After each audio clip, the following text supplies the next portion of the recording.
আসসালামু আলাইকুম। Welcome back to my channel cloudy আন্নুর।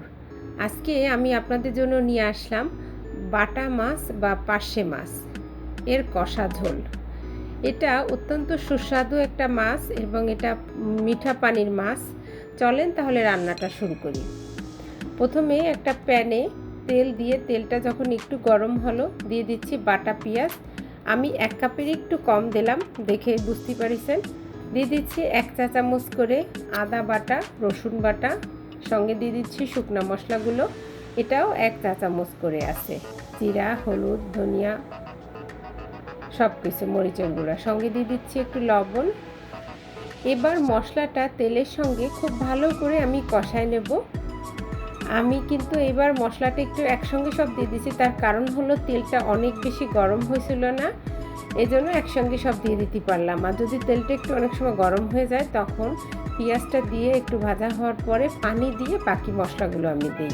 যাই হোক, যখন এরকম করে কষানো হবে একটু সময় নিয়ে একটু অপেক্ষা করে তেলটা উপরে উঠে আসবে, দিয়ে দেবো 1.5 কাপের সমান পানি। চেষ্টা করবেন গরম পানি দেওয়ার জন্য। পানিটা যখন বলক উঠবে তখন সেই পার্শে মাছগুলো বা বাটা মাছ একে একে আমি মাছগুলো এর ভিতরে বিছাই দেব। কারণ আমি মাছটারে, এটা ব্লকের মাছ, প্যাকেটে আসছে, বাংলাদেশের মাছ। আমি পরিষ্কার করে নিয়েছি খুব ভালোভাবে।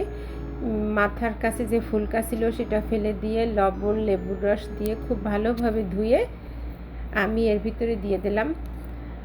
যখন মাছে বলক উঠলো, কিছুক্ষণ জাল হওয়ার পরে এটা যে নাড়াচাড়া দেওয়া লাগবে তা লাগবে না, একটু ধরে দুলুনি দিয়ে দিলে হবে। রান্না প্রায় শেষের দিকে, কারণ এটা খুব নরম মাছ।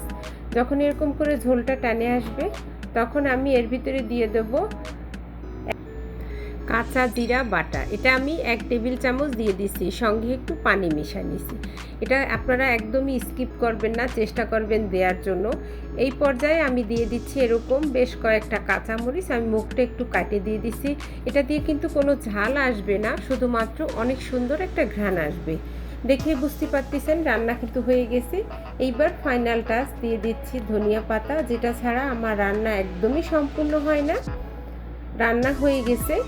এবং ধনিয়া পাতাটাও আপনারা দেবেন, যেহেতু এটা ফ্রোজেন মাছ অনেক দিন থাকে, একটু ধনিয়া পাতা দিলে অনেক সুন্দর ঘ্রাণ আসে এবং খাবারের বেলা স্বাদটা দ্বিগুণ হয়ে যায়।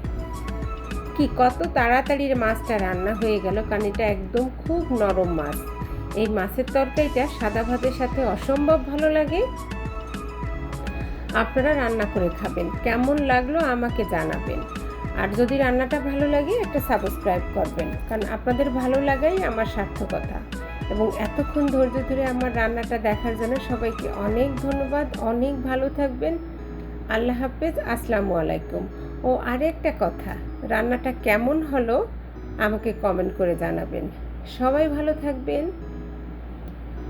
আল্লাহ হাফেজ।